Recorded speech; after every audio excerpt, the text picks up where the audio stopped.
we use the black and white to represent the occupation in the world. And because just putting Nazis in a colorful Paris world, it just didn't feel right. Like, they feel kind of out of place. So when an area's been inspired, it's color. And so what you'll see is we're at a resistance headquarters in Paris at a real park called the Bois de Boulogne. We have all the monuments and landmarks of Paris in there. It's a scaled down version of the map, but everything is there. And so, everything's closer than it actually really is. So that way, what our goal was is to really fill literally every block in the game with something to do. So what you can see, though, is like these color and black and white areas exist side by side. We're an open world streaming sandbox game, and you can literally go anywhere in the game. Sean has the ability to scale things and climb buildings, and you can climb the Eiffel Tower even if you want to. So what we're going to do is we're going to jump in Sean's car. This is his baby. We call it it's called the Aurora. Early in the game, you actually get to race this car. Sean's a race car driver turned saboteur, which is a ridiculous concept on paper, but it's actually inspired by a real person. And so we're like, wow, what a cool concept. Let's make a game based off of that. So what you'll see is he's driving now into the black and white world, what we call the low world of fight. And what will happen in the game is when you do these big missions, the color will then bleed back out into these areas. And you're not liberating areas, you're more inspiring the world. Because what will happen is, I mean, the Nazis are still in control. They're still the occupying force of France. And then what will happen is you'll inspire the people, and the resistance will actually join you in the streets fighting back against the Nazis. One of the things we really like to show here is, in our game, we didn't want to have we wanted to use our a collections mechanic, but instead of it being very passive where you just walk over things, we wanted to use the mechanics of shooting, gunplay, and climbing and sabotage. So these things like the propaganda speakers that you see, or the tanks, or there's a little tower off in the distance, those are all things you can interact with at any given point in the game, blow them up, shoot a general or something like that, and you're rewarded for doing so, and then it's gone forever. So it actually will show you how it actually has interplay even in the mission that we're playing right now. And then you'll see things, we want to make the Nazis really harsh, especially in the low world of fight area. So you'll see things like harassments that'll turn into executions, and just paint a really grim picture and make the bad guys the baddest of bad guys. I mean, they're already Nazis, they're bad guys, so we hate them as much. Yeah. We built Paris in instead of just normally building a bunch of buildings and stamping them down in the world, you'd get a lot of repetition in there. And Paris is, it's a very vibrant and like beautiful city, and everything has such like a personality and flavor. So we built our buildings out of like Lego pieces, really, so we could swap them out and literally give every block and everything you see kind of its own bit of personality to it. So every block in the building is unique, essentially, in the game. So Sean's got an objective here. It's really simple. He's got to blow up this giant cannon. And they didn't really install this giant cannon in Paris. I like to say we're more historically inspired, and we're kind of going for that big, like, Indiana Jones feeling. It's more over the top. We have things like Zeppelins in our game, which were decommissioned, but they're cool, and then fun. I mean, Medal of Honor, even, the original one, they got away with some fictional stuff wrapped around it. You make things a little more interesting that way and just kind of push it a little bit. So what he did here is he beat that Nazi up and he took his disguise. This is one of the ways you can get through the game, is actually by stealing disguises. And we employed this concept that we call quiet in, loud out. So the idea is that it's better for the player to go in quietly and break a neck and wear a disguise. And then when the big objectives happen and you're having to flee, to actually, like, that's when you're kind of run and shooting your way through Nazis or stealing cars. But one thing that's really fun to show with this mission is kind of showing how you can use the Parisian buildings as part of the combat and show the flamethrowers and things like that. So we really wanted to have a lot of different weapons, and the flamethrower is such a great piece of like iconography of the war. And we have a huge variety of weapons, all the classic World War II guns, but we're also not limited to just German weapons. We can get weapons from different parts of the world through our black market system. The color scheme, by the way, is super neat the way that works. It really, it's something we put a lot of care into making it feel right, because we knew we wanted to do it, like I said, to sell the occupation and almost really beat the idea of the occupation over the head. But it makes you feel the mood of that world when you're inside of it. So what you can see is he can really use this environment to just go anywhere he wants. And Sean can climb literally anything. Like I said, the Eiffel Tower is something you can actually climb in the game. And so we're going to grab a sniper rifle here, because this mission it's almost a key tool to getting through this. But it's a sandbox. Again, like our whole world is a big streaming world. You can go from Germany to Paris to a coastal town in France, and it's all streaming. And all these buildings are, interactive, and you can move around in the environment. So That's a lot of, like, and you can go in them and all of that? Yeah, you can go, well, you can, the buildings, not most of the buildings you can't go in, but we do have some key locations, especially for some big set pieces.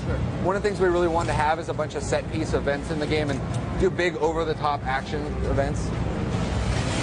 So what you'll see here is, like, again, you can approach this so many different ways, and I've watched Jared play this demo like 20 times in probably this week alone, and it plays it literally different every time, but you'll see how we use the color to even just pull attention to something. Like, so that tower over there is what I was mentioning, the occupation of the world. You can go blow that up before the mission, and that sniper's gone. So if you're having a hard time with this mission, you keep getting sniped in the back of the head, just go into the area, and when you're not in the mission, it's probably a little less occupied. Take it out, and then go back into the mission, and actually, you're not getting, that sniper's gone forever. So you can see he's got a bunch of different weapons. We're using some machine guns. There's pistols, shotguns, a bunch of different rifles, rocket launchers, and they all serve a different tactical purpose in the game. And we have some other weapons that we've made up, to kind of some fantasy weapons, because, like I said, we're not historically accurate. We want to go that pulp kind of big over-the-top kind of game. But, and I'm just curious, the character that you based on, he is real, though, or he was at one point? He was inspired by somebody real. So there was a driver named William Grover Williams for the Bugatti racing team, and the idea of, he was a Grand Prix champion. He was half English, half French. And when the occupation happened, he fled for his life from France. And so he went back to England and was recruited by what they called the British SOE and reinserted, because those guys were daredevils. Those cars were so not safe. Like, they were so dangerous. And he knew France. And so he's this perfect candidate for, like, a daredevil saboteur. He's going to get hit with the rocket launcher if we're not careful here. But so yeah, we took that as inspiration, and we changed a lot of things. One of our focuses really early was making a story and separating ourselves from the war. We didn't want to make a World War II game in a way. Like Indiana Jones isn't a World War II movie, but it's got Nazis, and they're great bad guys. So that's really where we started with everything in the game. I'm sure there's a ton of questions piling up from our audience. You mind if I look toward them? Let me do that right now while you guys make your way through.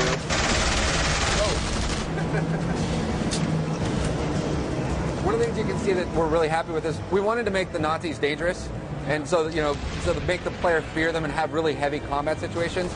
And we wanted to have a cover system. Like, everybody has cover systems, but we made our cover system purely dynamic. So, like, it always makes Sean look like an action hero. When you just kind of move up behind cover, he'll just take cover naturally. And because our character is so nimble, we actually made it very fluid, so you're not being, like, stuck inside of the cover.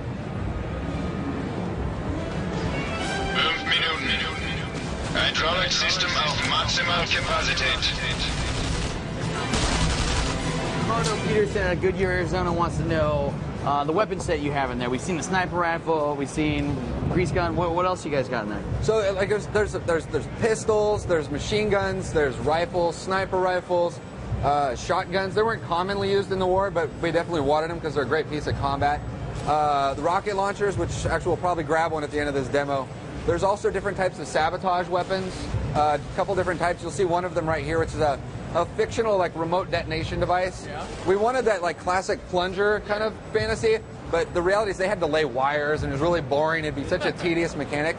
So we kind of made a remote detonation device that kind of combined that idea together. So he's going to blow up his big objective here, and you'll see basically, like, kind of the high concept of what happens with the will to fight.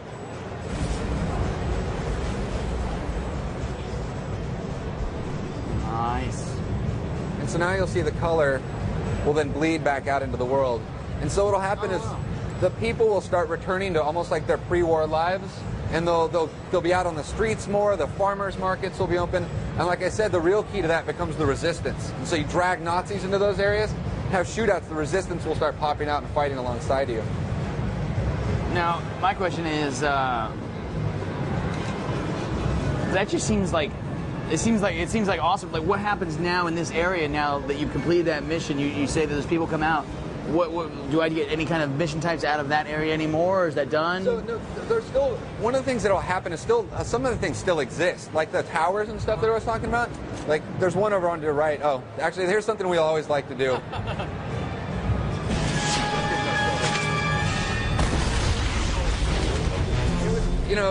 We wanted to have the Zeppelins because they're such a great fantasy piece, Yeah. But and we definitely wanted to shoot them down. We use them like helicopters in our game. when you piss the Nazis off enough, they'll come around, flying around with guns and searchlights and drill on you. I've got a question from Emmett Pondo out of Israel. He wants to know how many mission types will there be? Will they be distinctly different from each other? Actually, I mean, it's tough to really say different mission types. Like, all of our missions are different, essentially. Everything's really story-centric in our game, and so there's a main story arc of Sean's vengeance quest throughout the story that is kind of serves as the backbone, and it branches a few times. And then along there's one of our mantras was everybody has a problem in this world. Every character in the game has a developed kind of backstory and a reason why they're in this world. And so you'll meet resistance members that have their own problems, and Sean can choose to help them or not. And then in between there is that whole occupation layer to fight as well. So there's literally something to do pretty much all the time in the game. Nice. We got time for more. Denise at Armenia